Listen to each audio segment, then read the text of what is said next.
Welcome in live to episode 38 of Cover Your Balls. And yes, this is CYB After Dark for the first time in our program history. Changing it up on you guys a little bit today, and we have a great show in store. Alongside my co-host, Jordan McKelley, we are joined by Miami Marlins prospect Kyle Nicolas, Stark County boy, Jackson High School grad. Kyle, how are you doing? Thanks for joining us. What's going on? Thanks for having me. I'm doing pretty good. That is great to hear.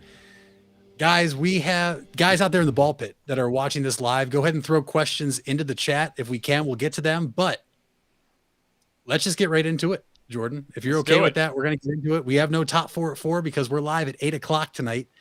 And so to start off, we're going to loosen Kyle up a little bit and ask him some difficult would you rathers. Ooh. All right, so Kyle, let's do it. Are you ready for some of these would you rather questions? Yeah, let's get after it. All right, first one. Would you rather your only mode of transportation be by donkey or by giraffe? I mean, I'd say giraffe. Those things are actually really fast. You ever seen a giraffe run? Those things can fly. They are pretty fast. Kind of cool looking too. I mean, donkeys are kind of lame nowadays, but yeah. I like that answer. Now, here's a big one. Would you rather only be able to use a fork and no spoon the rest of your life, or a spoon and no fork the rest of your life? That's a good question. I'd say spoon. I feel like you can scoop stuff that that you eat with a fork. You can cut it still, so I don't know. No, I love it. I like the analysis. Yeah, I'm thinking hard about these. Good. I mean, that's what we are here to ask you, the tough questions you have not been asked yet, and that's what we're doing right now. All right. Next one. Would you rather that the aliens that make first contact are robotic or organic? Ooh. I don't know. I'd say organic. I don't know. Robots kind of freak me out, so I don't even know what organic is. Yeah. But I believe that means like what you like envision an alien. Like, you know how like people see those like green aliens with those big black eyes, yeah. Or if they look like people, maybe. Is that you what really it means? Trying to explain this right now? You asked a question about organic. What's organic mean, but okay, fair enough. No robots. No robots. Yeah, no robots. Okay. Now, this really tells me what kind of person you are when it comes to your patience. Would you rather have all traffic lights you approach be green, or never have to stand in line anywhere again? Ooh, wow. Oh. That's the best question. Wow, that's tough. I would say never have to stand in line anywhere. Yeah. I mean, I hate traffic, but imagine going to Cedar Point, guys, and not having to buy a fast pass because you can just walk to straight line. Or like Black Friday, for sure. Imagine you just get in line for deals. Guess what? No line. Get whatever you want. You don't get trampled. No trample. Okay. This is a real tough one.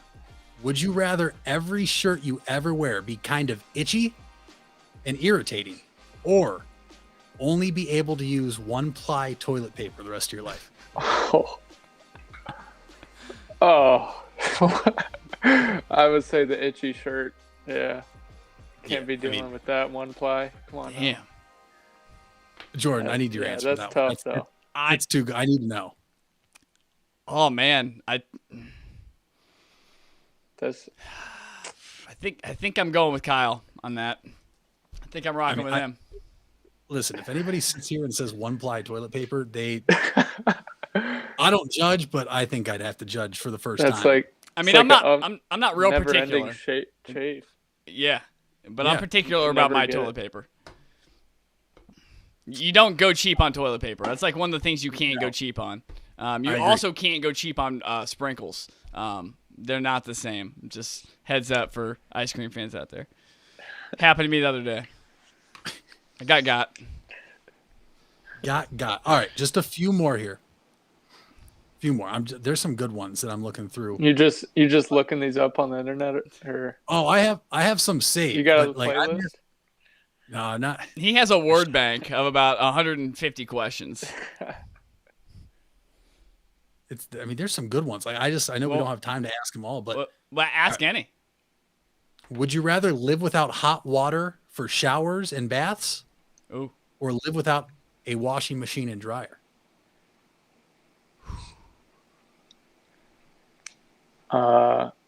I'd rather live without hot water. Yeah. 100%. That's the right answer. I did my laundry by hand a couple months ago. My washer broke about 3 days in, but I decided to commit to the full 30 days, and it sucked because wringing it out was just awful. It was just terrible. That's tough. All right. Two more. Okay. Would you rather get tipsy from just one sip of alcohol and ridiculously drunk from just one alcoholic drink, or never get drunk no matter how much alcohol you drink? I'd say tipsy off one sip. Yeah. For sure. Listen, since I left college, I've realized that I'm not what I used to be. And I'm all for saving money now, so I'm cool. I don't care if people call me a lightweight. You're so much more than you used to be, Mitch. Am I? You're so much more than you used to be. You always sell yourself short. Don't do that. Thank you. This is why we're hosts together. I got you. All right, guys. One more. Kyle, would you rather win the lottery or live twice as long?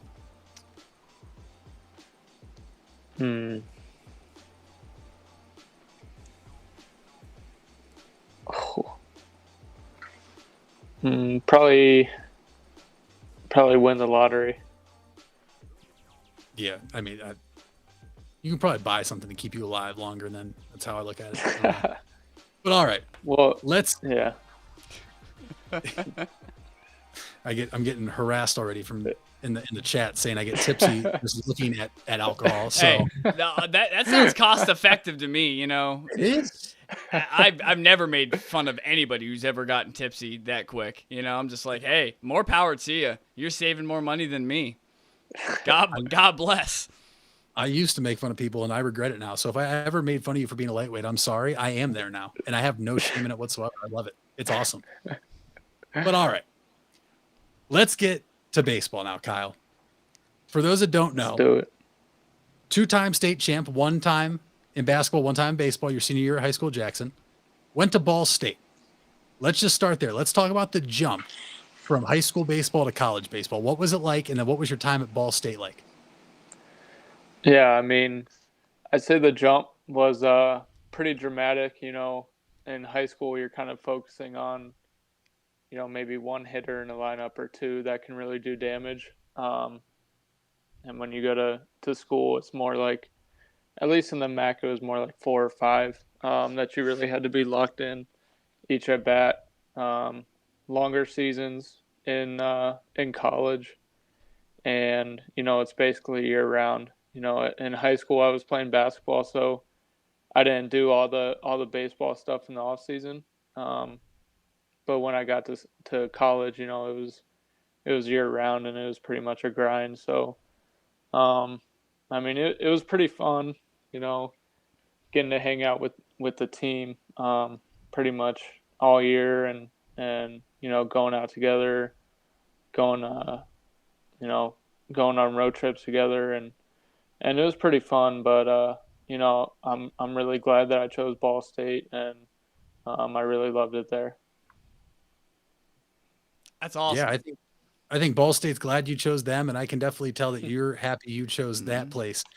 Yeah. Kyle, you know, just looking at your, you know, we have your bio, you know, from the Marlins website and your numbers. And obviously, you know, you and I played baseball in high school together, but there was, when you got to Ball State and you're coming from Jackson, when you were younger, you know, you got some of the spot starts, if not you were relieving. When you got to Ball State, how difficult was it to figure out whether they wanted you to be a starter or reliever versus what you wanted? Did you want to be a starter or reliever? Yeah. Looking at your, you know, right here, your walk rate per 9 innings, you slash that in over half from your sophomore to junior year from 7.6 to 2.7. So what did you find there? And did it ultimately come from you being comfortable in a role of either starting or relieving? Yeah, that's a great question. I think, part of it was that my first 2 years I was kind of in between relieving and starting. So, kind of getting that routine as a starting pitcher is really important. Just being comfortable every time you're going out on the mound. And, there's just some mechanical adjustments that I made that summer after my sophomore year and into the fall. We got a new pitching coach that fall my junior year who really helped me. His philosophy was, getting early contact, throwing strikes, getting ahead on hitters. So, it all kind of just came together in that fall and leading up into the spring. And in those 4 games, I was really commanding the ball well and throwing a lot of strikes, getting ahead of hitters until the season got canceled. So I was really excited for that year just to kind of play the whole season, show everyone what I could do. But ultimately, it got cut short. Well, yeah. That Mitch, you've asked 2 really great questions, a little more serious. I need to know, Kyle, at what age did you name your first pitch?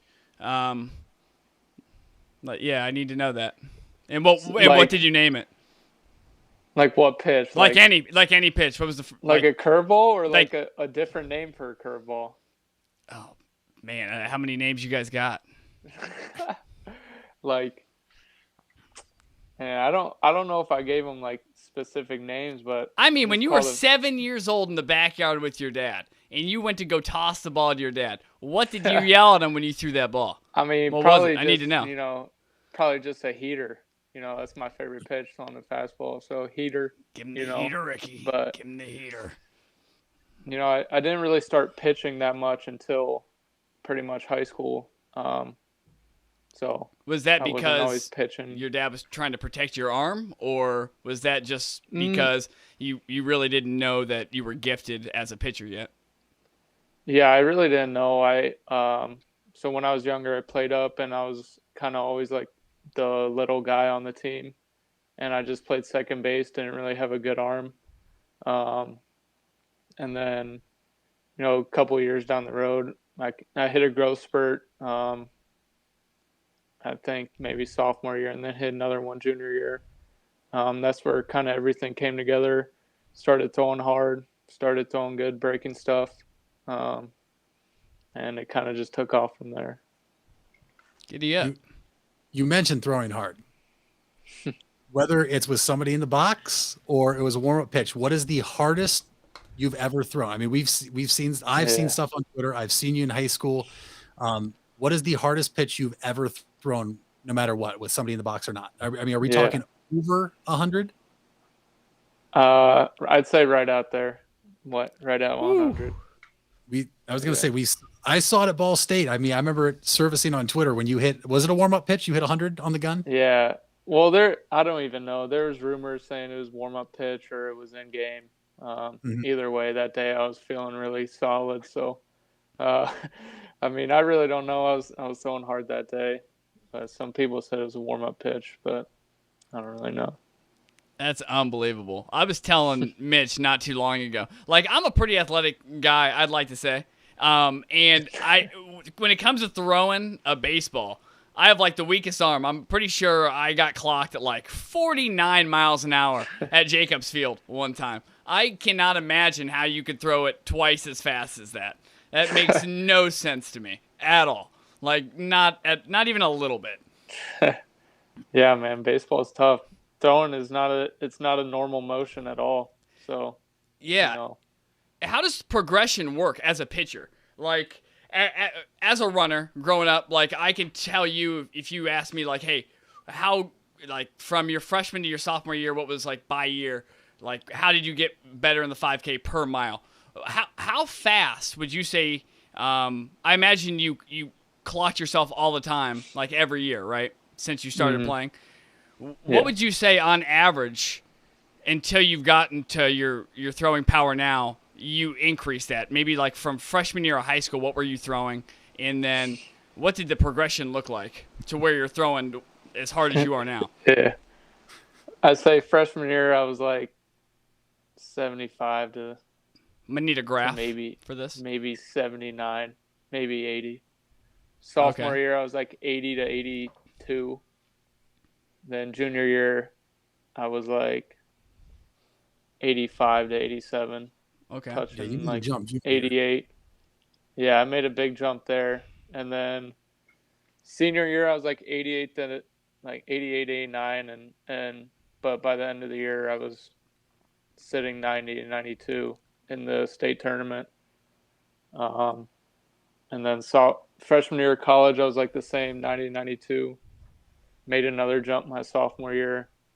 Where in like shorter stints out of the bullpen, I was like anywhere, I was probably sitting like 94 to 98, and then touched 99 a couple times, 100 once. Wow. And it's kind of been there, yeah. That's Well, unbelievable. it's different because like when you're relieving, you know that you got 1 or 2 innings you just go out there and let it eat, throw as hard as you can. But as a starter, it's kind of a different mindset. You gotta give your team 6 or 7 innings. So, you're not trying to empty the tank in the first 2 innings. So you throw. It's not like you're not trying to throw hard, but it's like it's kind of more controlled, at least for me. Yeah, you have to conserve when you're out of the pen. Conserve your energy. I mean, you're in it for the long haul, not for the short term. That makes sense. Yeah. Kyle, I have 2 questions off that.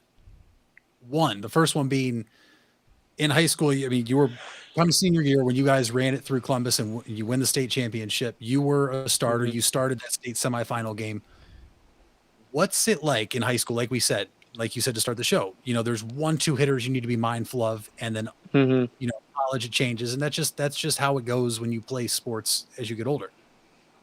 In high school, though, you were gifted a great arm and you were able to blow it by people because in high school you don't often see over 90 miles per hour.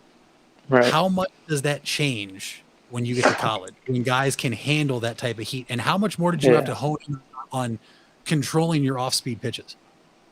Oh, for sure. It's kind of funny thinking back to it, like where I'm at now. Thinking back to like 89 to 90, I was blowing it by kids in high school.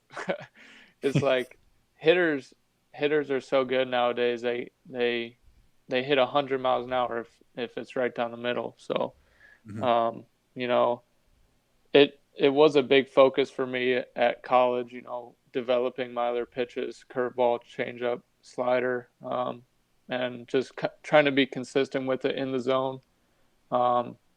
Just to kind of, give hitters that or make them, respect those pitches. So like if I'm not controlling my slider or curveball, they're just going to sit on my fastball.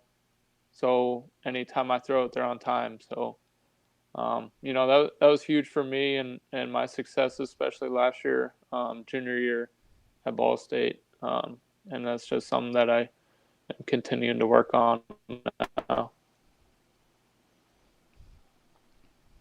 Yeah. Jordan, my second question, then you can go. I have to ask is in the chat. If you stepped in the box versus Kyle and Kyle threw 50, we're just going to say 50 fastballs, you making contact? Probably 11, I'd say, percentage-wise, if just the top of my head. That's just quick math, though. So 11 yeah, fouls 11 or balls or 11% or what? I mean, what bat am I allowed to come with? What materials am I allowed to bring? That's up to Kyle. Kyle, we gonna make him use wood, or can we go back to like the stealth days? Oh, he can use stealth. That's fine. What does what does that mean? You can use metal bat. Okay, I have a Sammy Sosa blue bat I used to use as a kid. That might work. It's still my doorstop at the back door for any robber who comes in. So had to get that question from Noah Dank. Yeah, probably zero though. Definitely zero. I honestly, God, wouldn't. You could run into one. I don't want to. I don't want to. Like, I don't want to sit in the box. You throwing 100 miles an hour. I don't want to do that. Like, that doesn't sound fun. Like, you know how people hate running, or like, running doesn't sound fun. I don't want to. I don't want to do that. That's one of the reasons why I stopped playing baseball. Yeah. I don't want to get hit. I'm not. That's not fun to me. I don't want to dodge baseballs.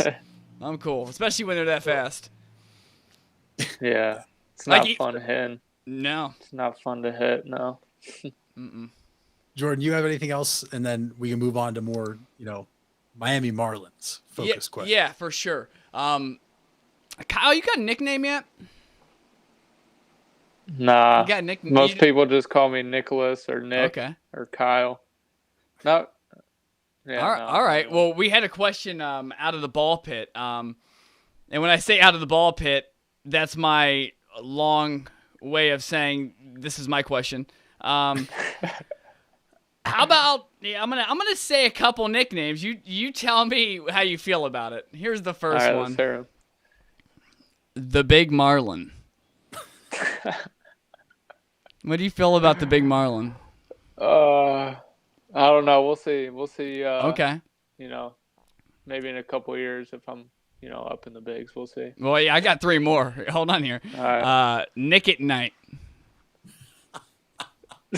All right. No, I don't know about that. All right. The Polar Bear. The polar bear. I like it. Hey. The polar bears. Hey, because all the batters are frozen when he comes up to the mound. Ooh. You like that? Oh. Or Mr. Buttersworth. Because you're butter at the mound. I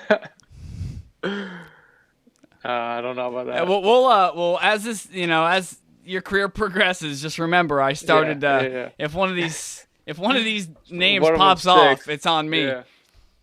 When I get Kyle's, Topps card in a few years, and on the back it says nickname and it says the polar bear. Just everyone needs to remember. Yeah. We established that here. I think Pete Alonso's got that right now. Yes, that's right. Pretty sure he's the polar bear. All right, but here, how about this? How about you versus Pete Alonso, 10 at bats, whoever wins the most For the nickname. For the nickname. That would be good. I think that's what we got. Nate Rearick coming in saying he has one. Big Billy G. Big Billy G. Big Billy G. All right. That's solid. I think we're gonna put that in our. The GOAT. We're gonna put that in the poll on Twitter. What your nickname is? We're gonna let Twitter decide your pro nickname fate. People down in Miami are gonna be like, "Yeah, what is this?" Just remember that there's somebody who cares enough to help you with this because you deserve it. That's all I'm saying. I appreciate that. Well, we appreciate you coming on Cover Your Balls. All right, Kyle. Let's fast forward now. You're in Miami right now, but let's go back to this past summer. What was it? June, I believe, June or July. You get that call in the second round of the MLB draft. Now, listen, your battery mate in high school, one of your best friends in high school, gets taken a few picks before you by the Detroit Tigers, that being Dylan Dingler. My teammate from high school, one of your best buds. The GOAT, the kid. Yeah, the kid. You get the call. This is correct. 61st overall in the MLB draft. Miami Marlins take you. What was that like? Like, just take us through a phone call coming in and what it was like after you found out you were going there. Yeah. I mean, it was kind of nuts. Obviously, the day got started off good when Dylan got picked. Mm-hmm. I think he was the first pick of the day too. I'm pretty sure. Yes. So I mean, that was sweet. And then from then on, what was it? 21 picks were just going by, and I was like, I don't know. I was kind of sweating. I was like getting real nervous. My agent wasn't really calling me. Or like I was just like looking at my phone waiting for something. And then I was watching the draft and it went to commercial break. And he called me and he was like, "Hey," he's like, "You're going next." And I was like, "What?" I was like, "All right, I guess so." And then, my family was around me and they didn't hear it. They were just looking at me. because I was on the phone, and they were like, "What? What?" I was like, "Oh, it's nothing." And then it comes back on, and they like announce my name, and from there it was just a celebration. Really, I had my family, my grandparents, and we just had a good night after that, and then had some people over, my cousins and aunts and uncles and stuff. So, I mean, it was just a good time. And then after that, it really wasn't much because of COVID. There was no minor league season going on, so I was kind of just stuck at home training for like 3 or 4 months. Um, so yeah. So so you got the call from your agent, and your Yeah. parents were, and you didn't even tell them. You let them find out on the No. TV. Yeah, I wanted it to be like a surprise. I was like, just watch. I was like, just watch the TV. Wow. See, Oh, wow. that's why you're in the league right now, because you got poise. That's poise. Yep. All right. To get that and be like, hey, you ain't even gonna know. Like, also, Yeah, I mean, go ahead. I was just saying, I figured they knew since I hadn't gotten a call, and then I did, and then I wasn't saying anything about what it was about. So, yeah.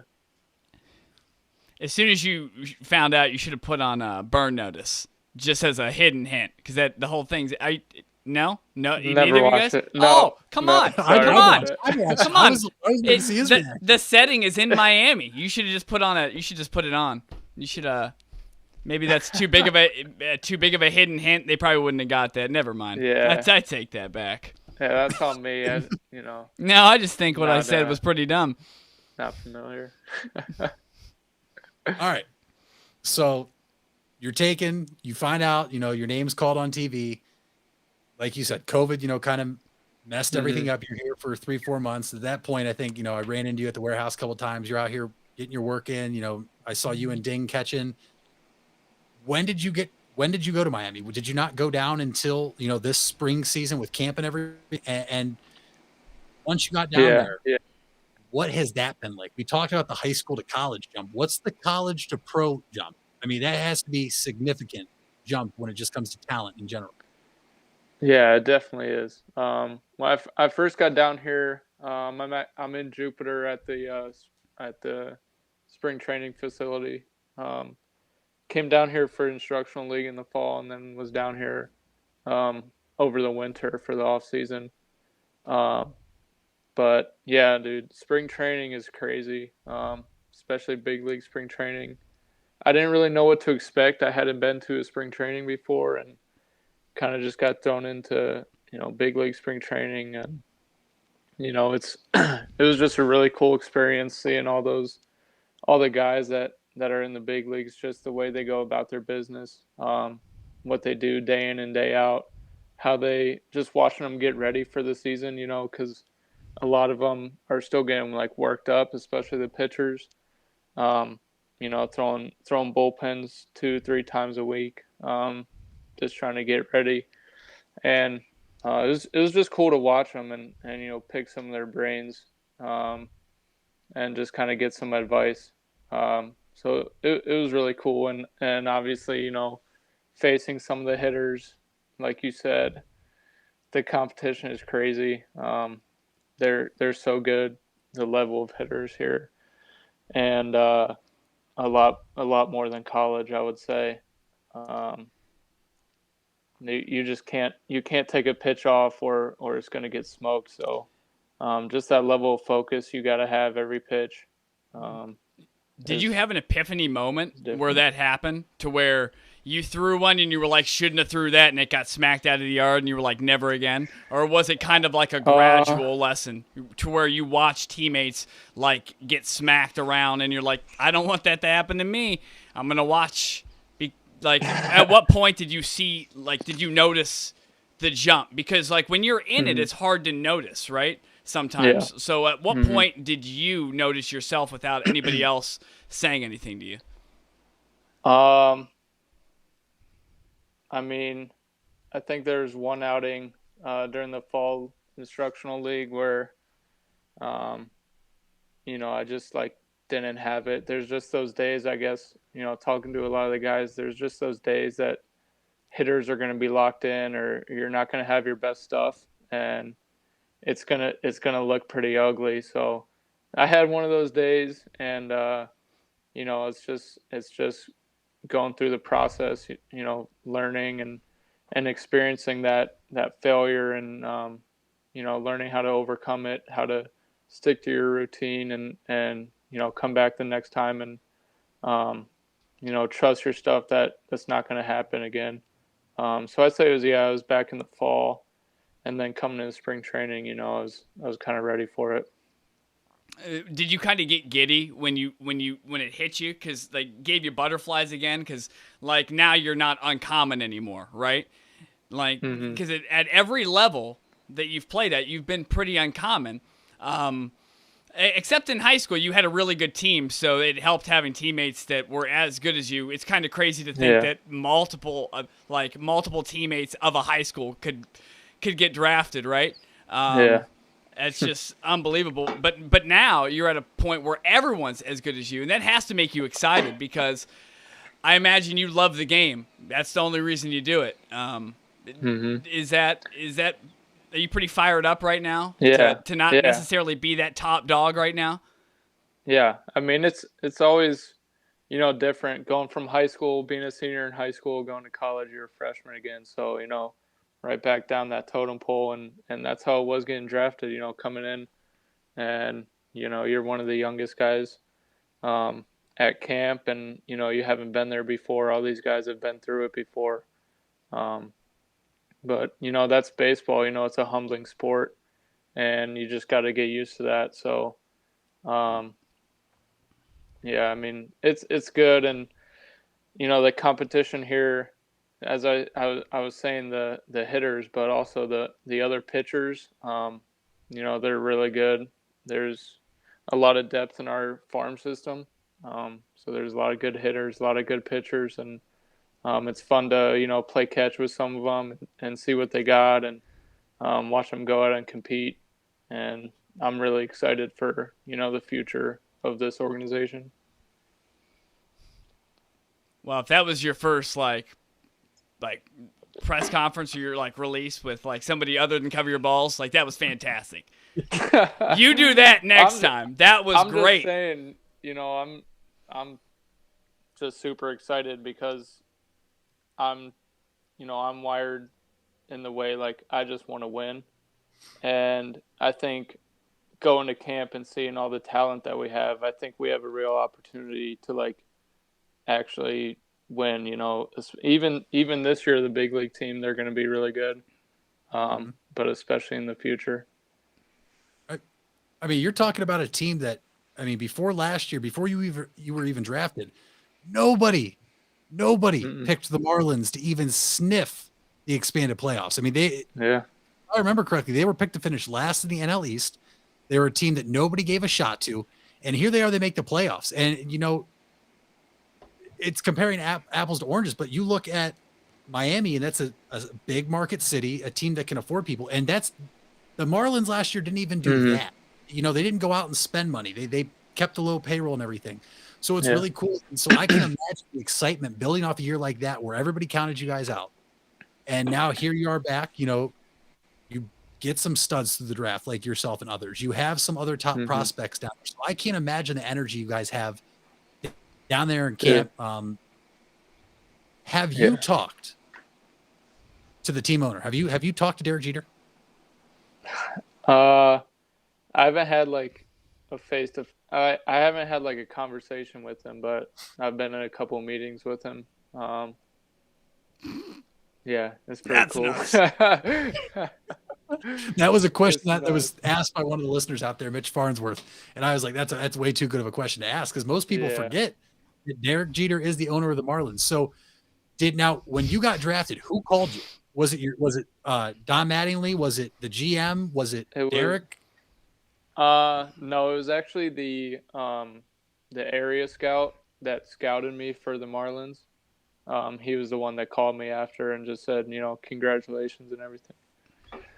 Well, he's a smart man for bringing you aboard. Let me tell you what, you're going to make that man look really smart.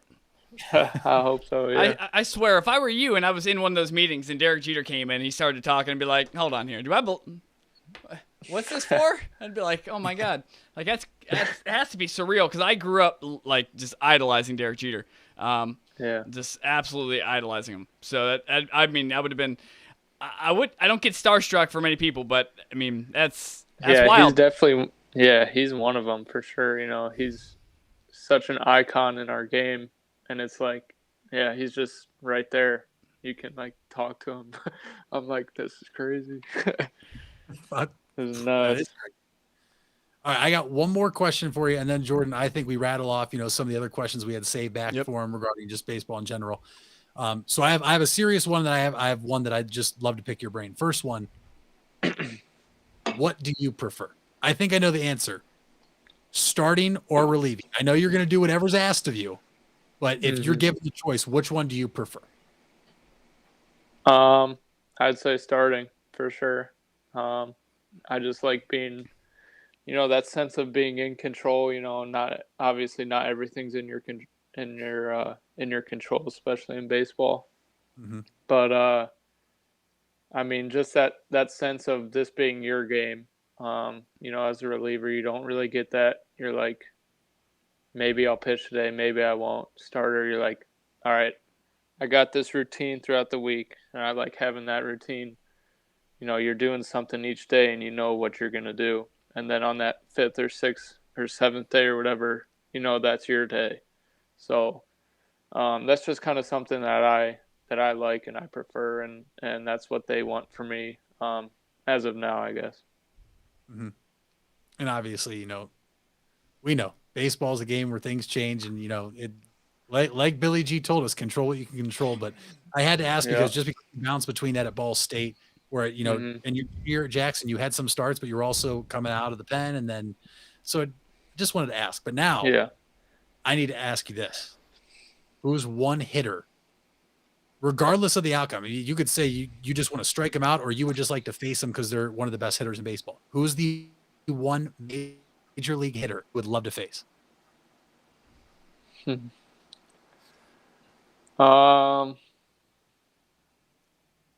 I mean, I gotta say Trout, right?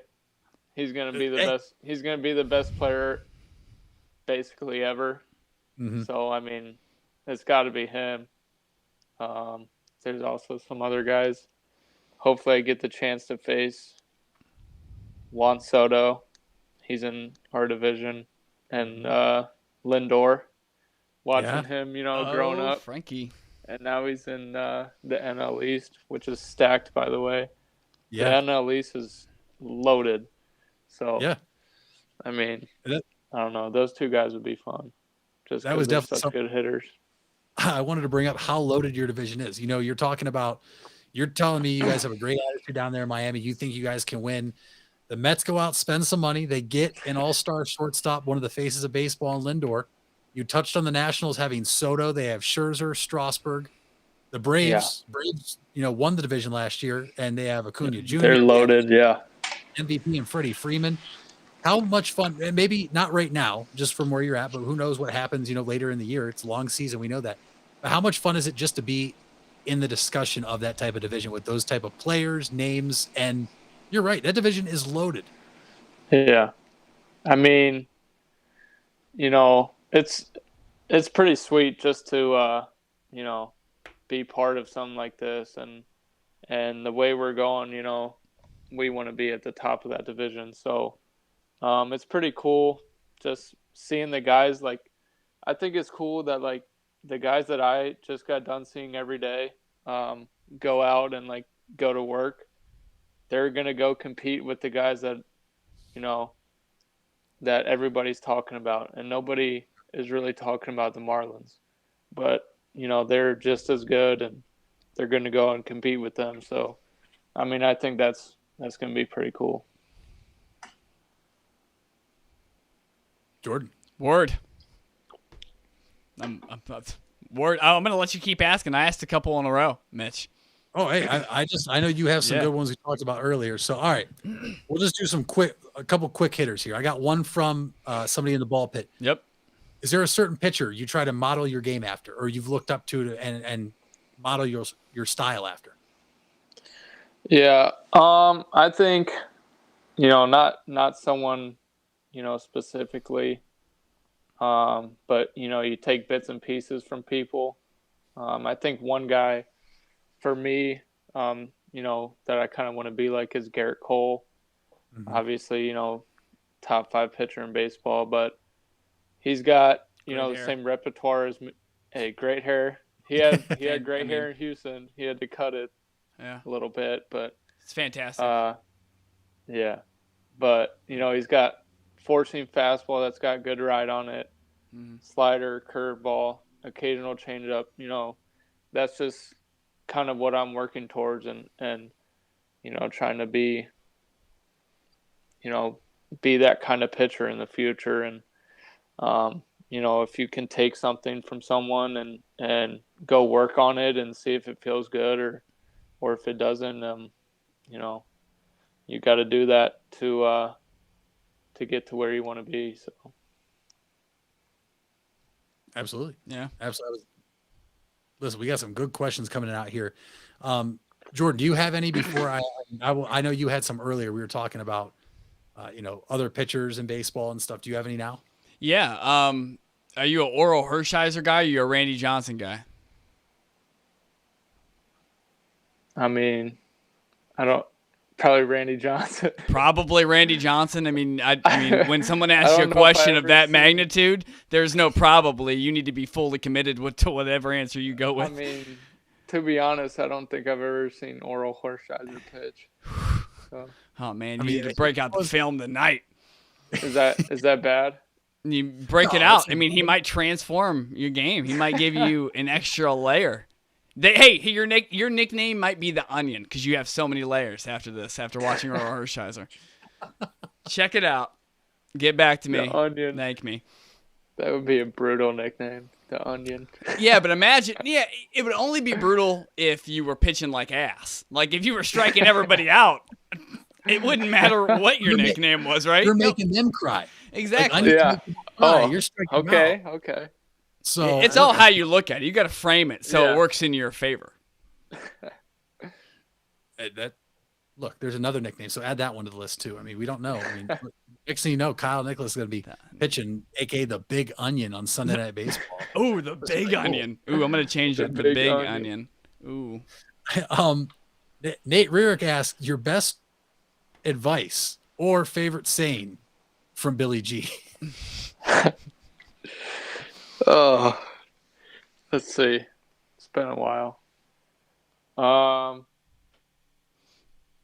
There's just one thing that comes to mind every time I think about that is like when we were going on our state run, he would say something like, you don't have to be Superman, just be Clark Kent and let someone else be Superman or something like that.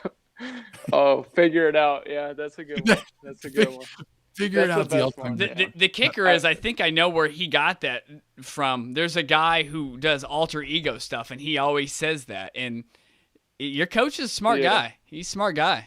Oh, he's a brilliant guy. Smartest. I mean, you don't win championships being anything other than brilliant. Yeah. So, figure it out. That's the best one. Pretty solid coach. What wasn't good enough is another one I love. Listen, Coach Gamble's friend to show. He's been on the show already. Can't wait to have him back. But Kyle, what about Trevor Bauer? All right, he's a very vocal guy when it comes to MLB. He is. There's a lot of talk out there that baseball right now, and not just from you get the people that say I can't watch because baseball is boring, but there's a lot of people that say they can't watch baseball because the commissioner isn't allowing people to have fun. Now, I don't know if you saw it yet, but Trevor Bauer all spring has literally been telling hitters what pitch is coming. He's been pitching with one eye open, one eye closed. What are your thoughts on Balla Kim, who is himself on and off the field? I mean, listen, there's guys on the field that go about their business. Off the field, they might be more laid back. Trevor Bauer is exactly who he is on and off the field. What is your opinion from afar of something I mean, that's who everyone wants to see, right? You don't want to see someone go out and try to put on like a different persona, like just like someone that you're not. So I think what he's doing is good, and he's just trying to promote the game and bring personality to baseball, which I think is really good and what's going to grow the game. So I love what he's doing. I know some people might not, but I think the game needs it, and it makes it more fun for sure. I definitely love when he chucks the ball a couple 100 feet over the outfield fence. I love it. If you ever got mad enough, could you imagine doing that? No, never. It's like, fuck this shit. Especially after I'm out of here. Just yeah. Yeah. I would like think about it and then think back to him doing it and be like, nah, I can't do that. It's probably a good thing. Pretty sure I think he got traded like 2 days later. He did. So. I was there the night he got traded. I was shattering. All of a sudden I walk into the locker room like, yo, why is it so quiet in here? Like, what's going on? All of a sudden. I was in there the night he got traded. Yeah, it was really we talked about that. Jordan, do you have anything else before I take this a little off baseball and ask Kyle like a different? Yeah. I just want to ask him one question. Growing up, who was your favorite baseball player?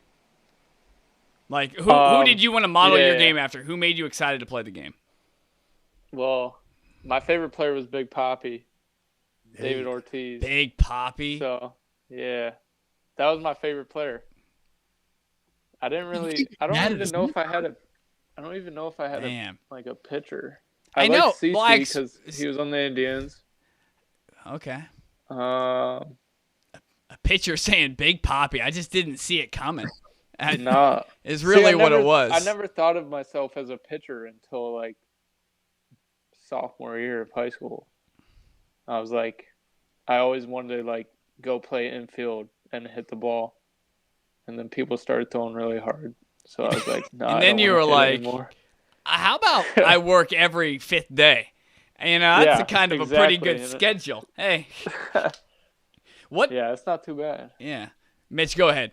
Because if you don't go, I'm going to keep asking questions. Keep asking. This is fine. Keep asking. Yeah. Okay. Typical day for a pitcher. A lot of people probably wonder what does a pitcher do to train? Now I know that you guys get after it. Other people probably don't. So what does a typical week look like for somebody at your level? It's really different right now because of COVID. So our days are a lot shorter, just because they don't want a bunch of people there at the same time, to keep everyone kind of distanced. But basically, we get there, go through our personal stretching.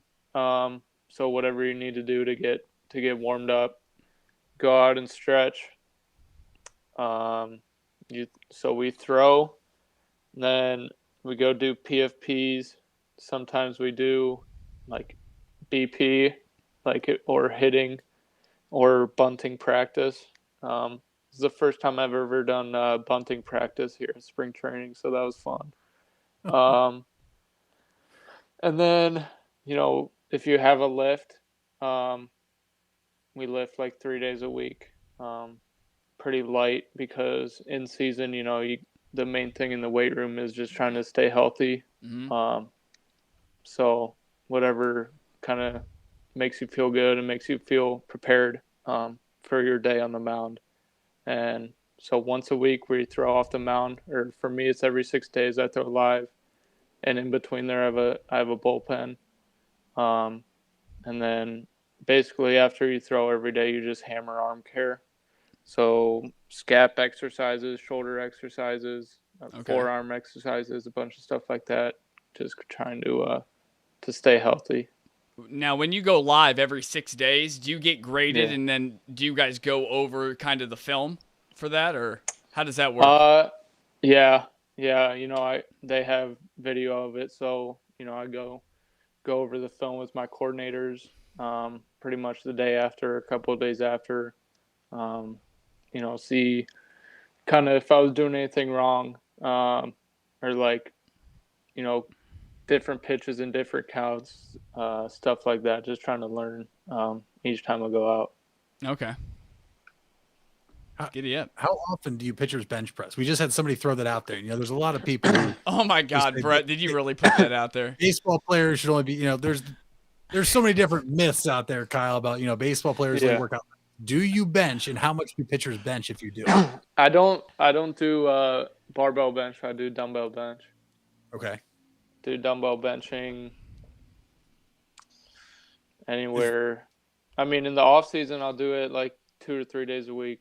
I think right now we're just doing it once, but is that a choice, or is that a team strength and conditioning approach? Like, do other pitchers do the barbell, or is it, no, dumbbell? I don't think I've seen anybody use a barbell here for bench. Mainly just dumbbells.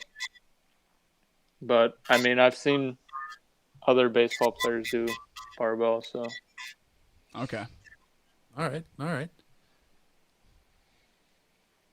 Jordan, I have one question for him that somebody actually texted me and asked, and it's often in a lot of your bios, Kyle. You come from a family rich in athletic background. Your uncle finished 6th in the Heisman voting, played in the NFL, and now your cousin is one hell of a baseball player himself. I see him almost every morning at the warehouse. He's one that I am going to, towards the end of the high school season, try to get on here just because he's a talented baseball player, a TCU baseball commit. Growing up in a family like that, has it made you more competitive having, all your cousins and your brother and everybody else, like coming from a family of that background? What's that like? For sure, it makes me more competitive. Like, absolutely, all my cousins competed in athletics in high school, and it's just something that's really from my grandpa. He kind of ingrained that in us and his kids, and then into us as his grandkids. So, I mean, obviously it's grown up in a place like Jackson where, a lot of sports going on, a lot of good teammates, good coaches. You kind of just, gravitate towards that. And when you win a lot, it makes you want to keep winning. So I think that's how, I got so competitive, along with, my brother just kind of beating up on me all the time when I was young, made me want to not lose to him. And like whenever we play like basketball in the backyard or whatever, just made me like a little tougher. So, I just love competing, and it's just fun. Yeah. It's like you establish a new norm every time you go out and get after it. So I definitely understand what you're saying. Is like when you get used to winning, nothing else, and you know what it takes to win. And so why do anything less than what it takes to win? Because that's what you're used to. Yeah. And if those were if that's where your expectations are, then you're going to meet exactly what you expect to do, and you expect to win and conquer. The big onion doesn't care what carnage he leaves in people's way. I just need to see how it sounded. How did it sound? It sound all right? It's not flowing. Right. Maybe not for him yet. It's not flowing yet, but trust me, when he starts making hitters cry in the box, it's going to flow. Trust me, it will. Jordan, I'm set on questions. I know, Kyle, I told you, I was like, it's not going to be, we're thinking like 30 plus minutes, and here we are an hour later. But, oh man, it's been a great time. I'm chilling. Well, Jordan, I mean, I don't know if you have anything else, Jordan. I'm set on my end with questions I had for him. I've asked a lot. We asked him. Yeah, I've asked a lot. I can't believe you've asked it. Oh, we do have one question. Everybody out there in the ball pit, there's 12 of you listening right here. Mitch, I hadn't told you about this yet. What year, Kyle, were you born? 99. 99. Kyle, if you answer this question right, somebody in the ball pit is going to get a Cover Your Ball shirt in a raffle on Twitter and on Instagram. We're going to raffle one out, an extra one, in addition to our March Madness merchandise for our winners. It's a lot of pressure. Kyle, are you ready to answer the question right now? This Yeah, let's do question it. pertains to the year of 1999. Oh God. In 1999, this team won the World Series. Which team was it? Mitch, don't you say anything.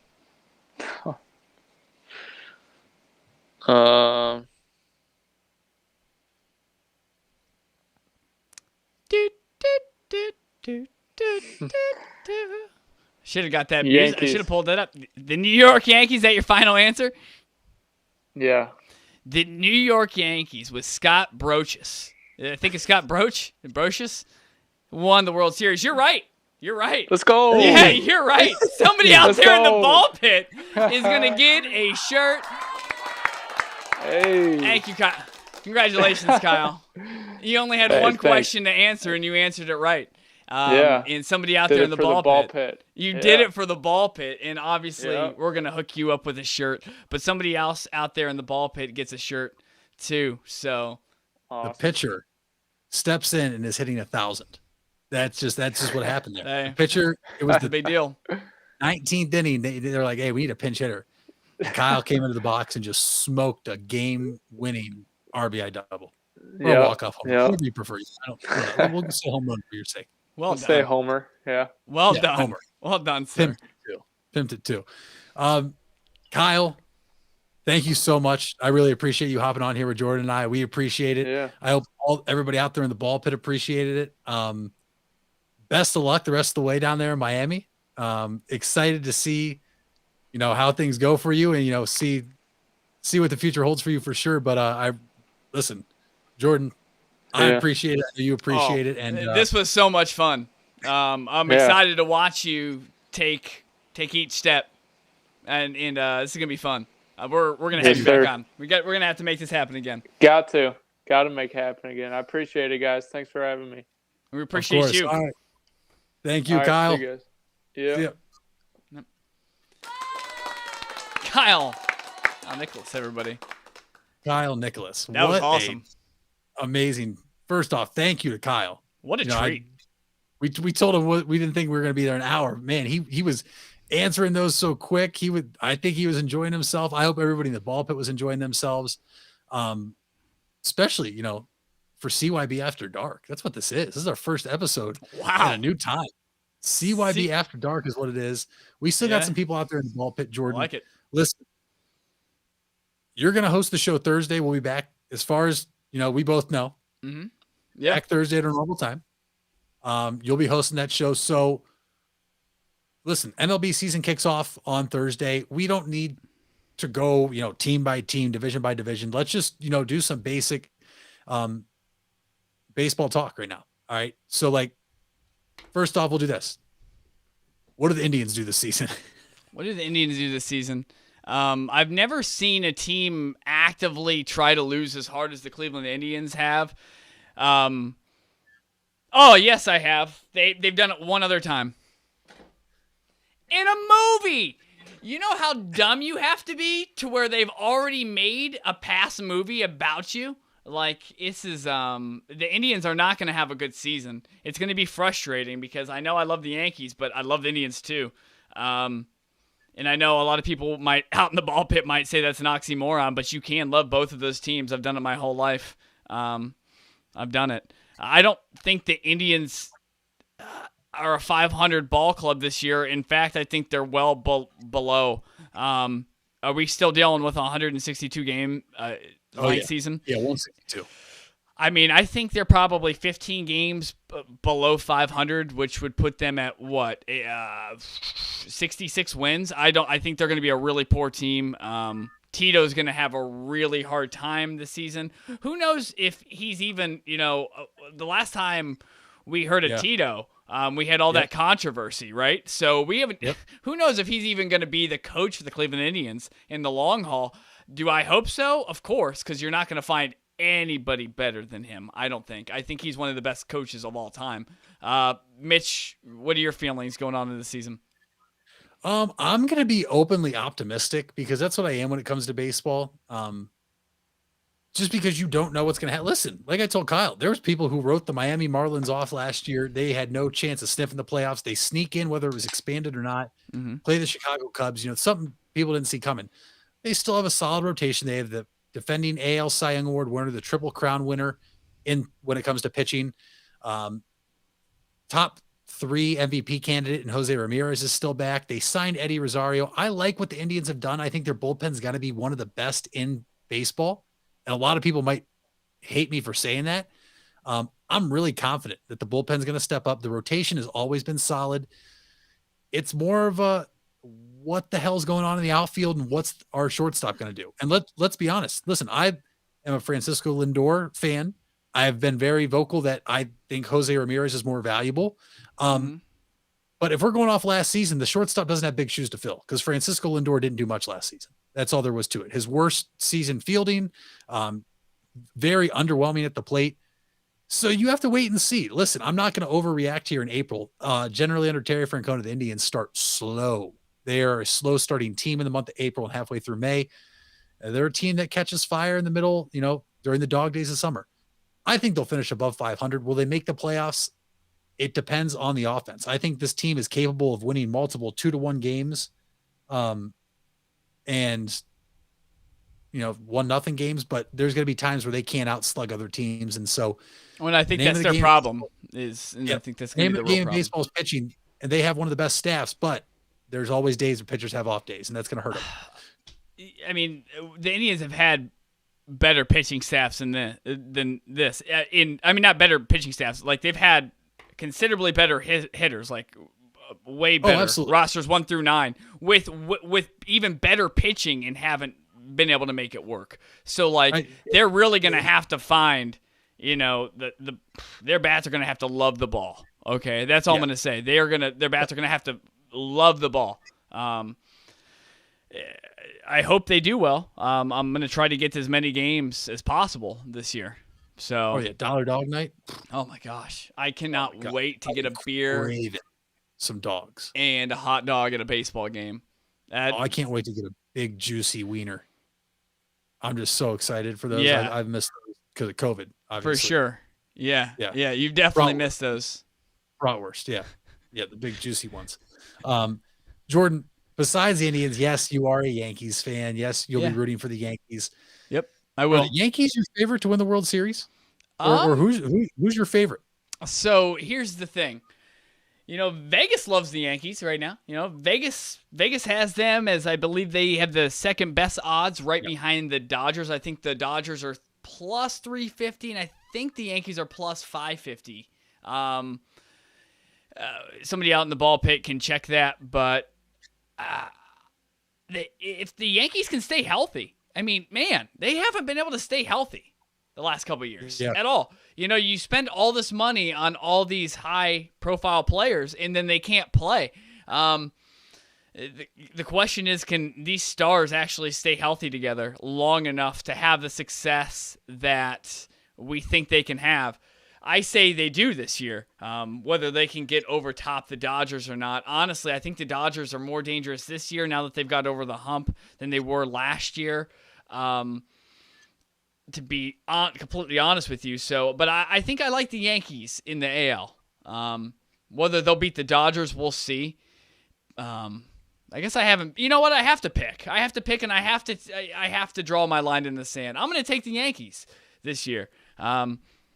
I do think they stay healthier. And if not, they need to fire whoever works with them, strength and conditioning and their medical staff, because this is getting out of hand. You're spending $300 million on guys for individual contracts, and those guys can't play 40% of the games. Get the hell out of here. What is this? You're better with Bernie Williams batting only left-handed than, having some of these stars who, honest to God, can't even stay healthy enough to sit in the dugout, let alone sit in the batter's box and hit, something off of Kyle Nicolas, the big onion, Dude, I'm telling you, I like that name. I do really too. Big onion all of a sudden. Or the big Marlin, Nick at Night, the polar bear. I think Mr. Buttersworth has already worked its way out. So I think we're down to 4. Okay. All right, fair enough. Listen.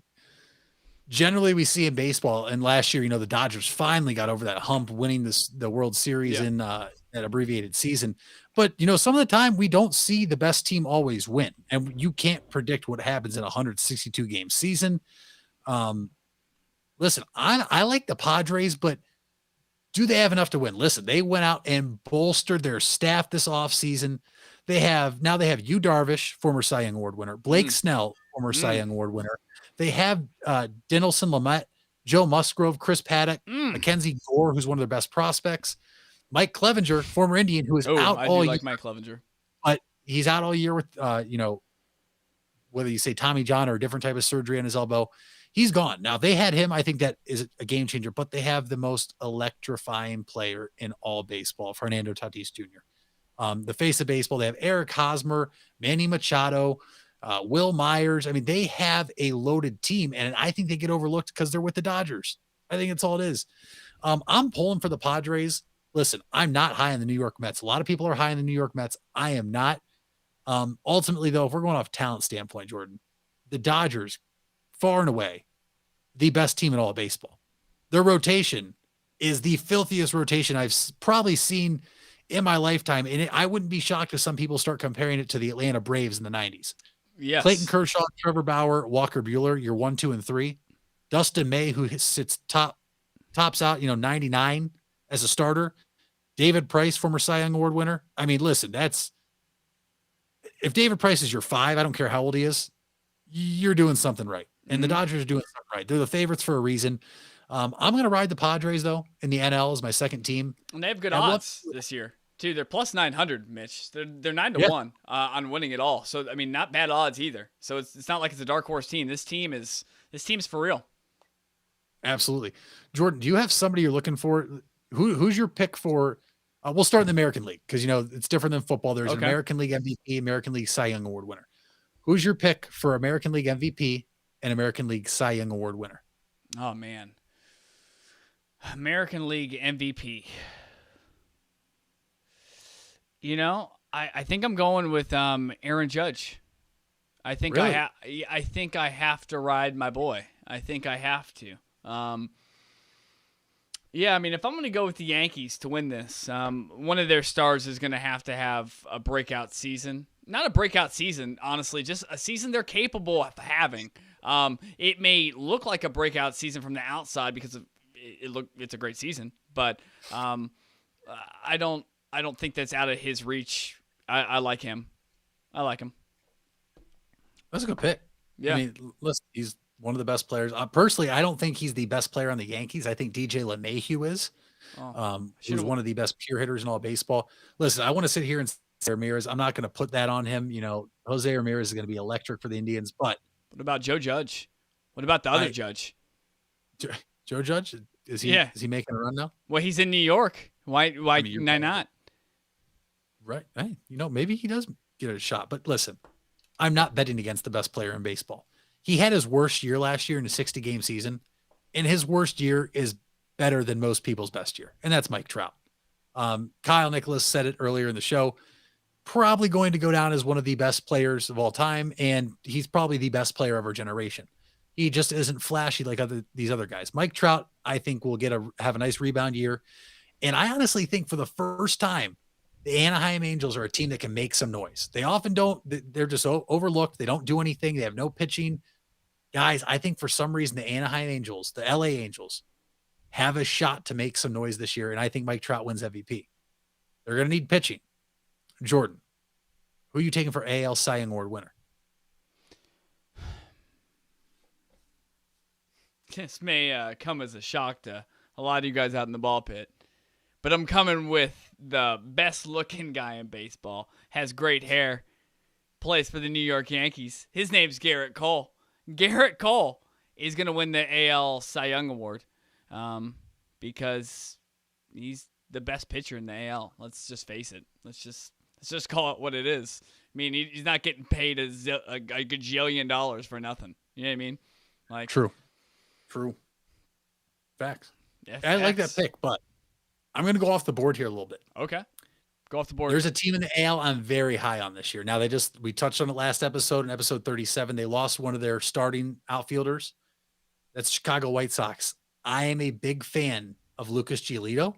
Had a great year last year in that shortened season. But guys, he might not win it, but I will not be shocked if his name is in the conversation at the end of the year. Michael Kopech for the Chicago White Sox. Didn't play last year. Opted out because of COVID. I think he will be one of the best pitchers in our division, the American League Central. I think he will be one of the best pitchers in all of the American League. And I think people are going to be shocked because where'd this guy come from? He was electrifying in the few starts he had with Chicago before the COVID shortened year. He's my dark horse, but I think him and Giolito are one of the nastiest 1-2 punches in all of the American League. And we'll see what happens there. But Jordan. Well, in Mitch, I mean, I don't even think that's a dark horse team when I'm thinking about it, because remember, they have 2 young guys coming in too.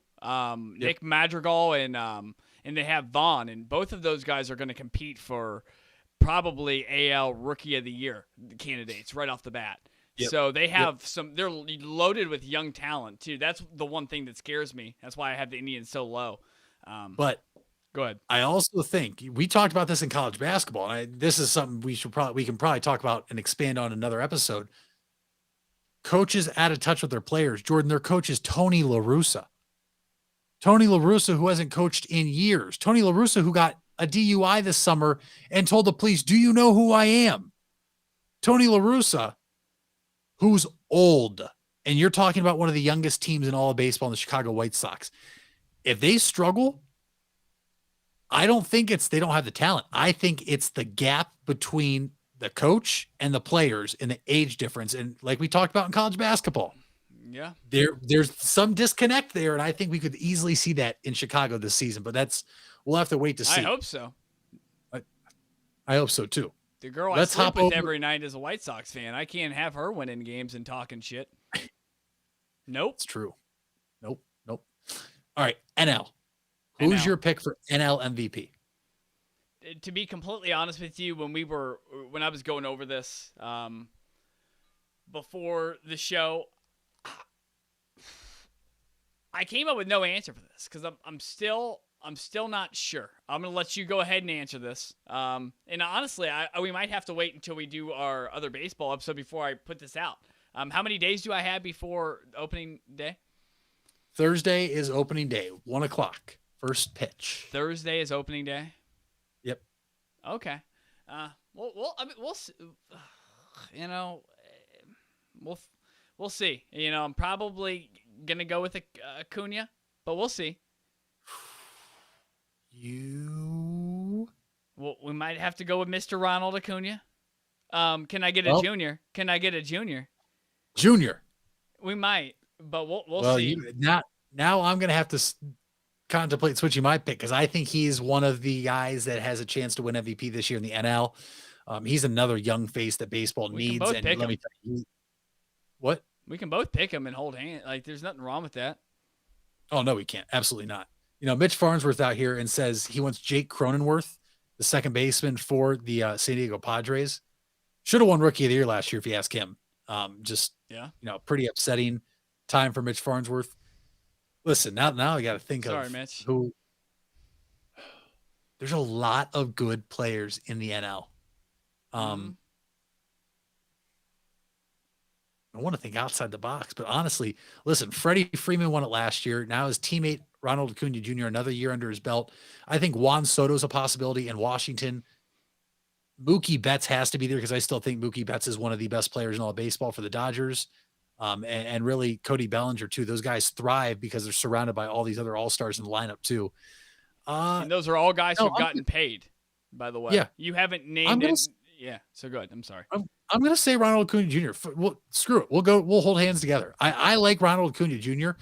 I think he has a legitimate shot to be an MVP contender this year. Mm-hmm. And we'll see what happens there. But now, who's your NL Cy Young Award winner?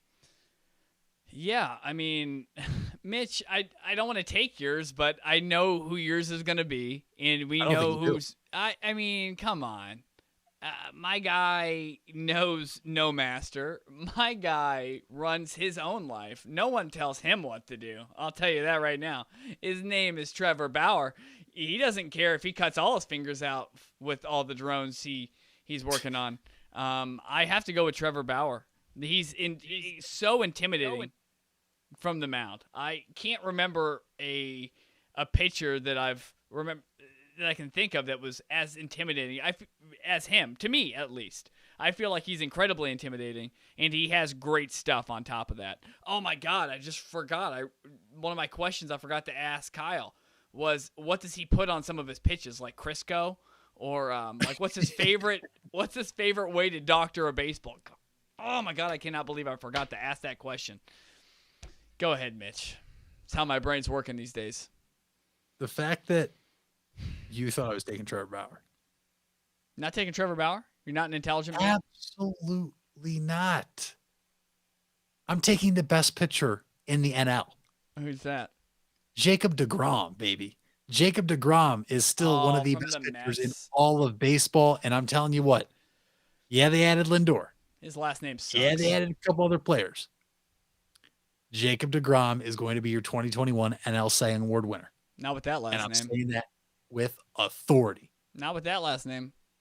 Oh, with that last name. He's got the polar bear on his team, baby. The worst last name ever. You got Mr. Smile and the polar bear. Oh my God. I hate that the first two letters of his last name are lowercase, but the third letter of his name is uppercase. He has the gall to have one uppercase letter, and it's the middle letter of his last name. You, sir, are a bum. deGrom. I mean, have you seen his numbers? His numbers are ridiculous. Have you seen somebody whose the third letter of their last name is the capital letter? Yeah, him. And he's won Cy Young Awards. I mean, this dude is legit. I like him for NL Cy Young. Okay. Listen, we will talk more baseball. We're going to get into baseball. We're going to get creative with baseball, Jordan. You and I talked about that off air today. Yep. But let's give the people a little bit of what they're going to find out on Thursday for episode 39. But before we do that, yes, sir, just want to let everyone know the UConn women's basketball team just survived 69-67 over Baylor. Baylor gave them everything they had in the women's tournament in that Elite Eight game, and UConn survives at 28-1 now. So they will advance to the Final Four. No shock there, but that was a great. I actually had that game on while we were doing this show. I had to pull that up. As far as, the men's bracket and tournament guys, the Beavers are making a run, but it's too little too late. It looks like they're down 5 with 48 seconds. I don't know what happened, guys, but it looks like Mitch just got kicked out. So it looks like the Beavers are playing a game right now. It's a hell of a game they're playing. March Madness, it's crazy. And here's Mitch Balla on more of how the Beavers are playing. Live here with Mitch. Mitch, how the Beavers playing? Beavers aren't building a good dam. That's all I can say. Only thing the Beavers are doing are saying, damn, just like I did when the screen went black there. Are they angry Beavers? They didn't play angry tonight. They're trying to get it too late, but looks like the Beavers are going to be taken down. All I care about is they took down Sister Jean. They built a dam so high Sister Jean couldn't get over. But Jordan, this episode's kind of long. What do we got in store for Thursday? What do you as the host got in store for Thursday for those people out in the ball pit? Yeah, guys, a lot has happened over the weekend in the NBA. LaMarcus Aldridge, early in the week last week, it was Blake Griffin. Now we have Andre Drummond. And they've all ended up on two teams, the Los Angeles Lakers and the Brooklyn Nets. And we're going to get into that and go over, one, we're going to assess the trades, and two, we're going to go over if that changes, Mitch, changes our opinion on who's going to end up winning the NBA Finals or the East or the West individually. Also going to get a little deeper into the Nuggets and Aaron Gordon.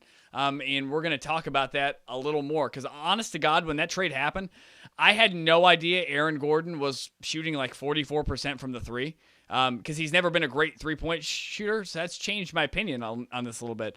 Maybe maybe I was a little too low on him. So we're going to get into that. We're going to get to a little NFL. And Mitch, I got a trivia game for you personally on Thursday. We're going to get into some trivia that applies that has happened all in your lifetime. So I'm not going to cheat you. We're not going to go back to Jim Brown days. We're not going to go back to Chris Carter days. We're going to stay present. We're going to stay current. We're going to stay modern. And I'm going to ask you some questions, and if you answer them right, maybe there's some stuff on the line for some people in the ball pit. But Ooh. yeah, maybe some 1990s Flair unopened basketball cards. I have a lot of packs of those left. Maybe we raffle some of those off. So stay tuned for Thursday if you're out there listening right now. Because do any of them happen to be a trip with Deshaun Watson? Oh, okay. Sorry. Probably a little too soon there. Probably, yeah, my bad. It's on me. 19 allegations now. We're up to We 19. might be talking about that too. Yeah. And listen, it's not looking good. And for those that don't know, the article was released today by ESPN.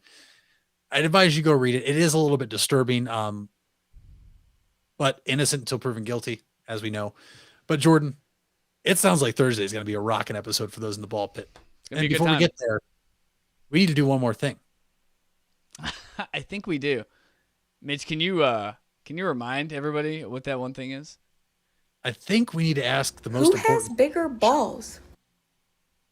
Which was that? Was that it right there? Has bigger balls. Jordan, who has bigger balls? Mitch, I'm going to change this individual's name for the sake of the show because last week I made just a huge mistake by airing some personal grievances for who has bigger balls in saying names. And so I'm not going to do that. Okay. But we're going to call this woman Kimberly Clark. And this is personal to me. This girl slid in to my woman's DMs trying to convince us that we shouldn't get a breeder. We should go adopt from the pound. This girl, who has no personal relationship with me, doesn't even know my name, friends with D on Instagram, thought that she could come into our lives and tell me where we're going to get our dog. She had the audacity, the cojones to do that. And for that, she has bigger balls because I'm always astonished at the people who have the audacity to say something to an individual who they have no relationship with and therefore should not give advice or say anything like that. That's like telling somebody who's going to have a baby, you should adopt, not have a baby. Like, that would be preposterous. And you, Kimberly Clark, are preposterous for saying that we should go to a breeder. I don't appreciate you. Wow, that's honestly, you're probably going to beat me because mine, we've already talked about a little bit, but it has to be the drivers. Is that what you say when it comes to a boat? Yeah, drivers, right? Oh, yeah. Captains. The captains. Right? Yeah, captains, drivers. Maybe they're breeders too. Who knows? But the captains of the Suez Canal who blocked it. And guys, that was blocked till this morning. So since last episode, it cost over $10 billion a day because ships couldn't go past. What? Yeah, it was that big of a deal because it was the major trading route. You said 10 million? No, billion with a B. 10 billion? How many days was this down? So it was there Thursday, so it's been at least 4 or 5 days. Maybe it was there Wednesday. 40, $50 yeah. billion dollars? Yeah. What are you shipping? Dude, that's what, this is, I think we need another episode where we just need to shoot shit a little more. And we need to ask more detailed questions that aren't about balls. Like, what is on that ship? Like, what are it like? You look at that ship, there's containers everywhere. So what is in those containers? I'm thinking there's some foreign animals in there, Ooh, probably actually. That's actually that's not a bad guess. I think like there's definitely like one full of Komodo dragons, just like crawling around in those crates. You open that up like, Komodo dragons. Like, ooh, you don't want to get involved with that. But Jordan, that's my bigger balls candidate. And then I have a little bit of news that we didn't do headlines today. Today's been a long show, but phenomenal by Kyle Nicolas. But unbelievable. Honestly, we already talked about the Suez Canal. I'm just gonna concede here and just say Kim Clark has bigger balls because that's just messed up. Like somebody. I mean, that's somebody like literally just like if you're having like a kid or something, just someone. Hey, you're naming your kid this. Hey, your kid has to have this hair, this eye color, this skin tone. Like, yo, get the hell out of here. Like, what the? Kim Clark. I don't like people implementing themselves into other people's lives without permission. I didn't hire you. Okay? I didn't go on your Wix.com website and look you up for your freelance work, Kimberly Clark. I didn't say, Kimberly Clark, what do you think about my dog? I didn't ask that. And so for her, she has bigger balls. And, this happens to me all the time where people can think they can slide into your DMs and give you an instructional handbook on whatever. I'm going to slide in your DMs. Boy, do it. I dare you to do it. You All couldn't right, handle my DMs. We have some news we just need to get out there. Okay. From Dylan Passage. And for those people that are saying, who the hell is Dylan Passage? Well, yeah, everybody knows who Tiger King is. Yes. Guys, after more than 3 years, Dylan Passage and Tiger King's Joe Exotic are ending their marriage as Joe Exotic still remains behind bars. I almost wanted to say, does he have bigger balls for doing this while his husband's in jail still? But at the same time, this is a situation you can't really know how someone's feeling. And I'm not going to do that to Dylan. But guys, Dylan Passage and Joe Exotic are no longer. So if you have a thing for Joe Exotic out there in the ball pit, he's in jail. He's behind bars. But, I mean, he's technically available, kind of, sort of, to a degree. Love to hear it. I don't know. I mean, maybe talk to the phone. I don't know. But then I just felt like we didn't get that. Tyler Egan sent that to me today. And, I figured that was probably the biggest headline of the day. We're not going to talk about Lil Nas X and all the controversy he's sparked. If anything, we'll talk about that Thursday. But Thursday's going to be fun. Oh, it is. Today, the ball pit, you guys are awesome. It was popping. Thank you, guys. Kyle Nicolas won somebody a free shirt out there. Yes, the gear is coming. Yes, you can see Jordan and I are sporting the gear. There's a hoodie in the background. I know people in the ball pit were asking. Yep. Guys, it's coming. It is coming. Just, take a deep breath, sit there, and remember, Jordan McKelley picked Alabama to win it all. Oh, you son of a bitch. All right, that is it for episode 38 of Cover Your Balls. We'll see you Thursday for episode 39. And until then, folks, and as always, that fucking Baker Mayfield do this shit to you, bro? See you.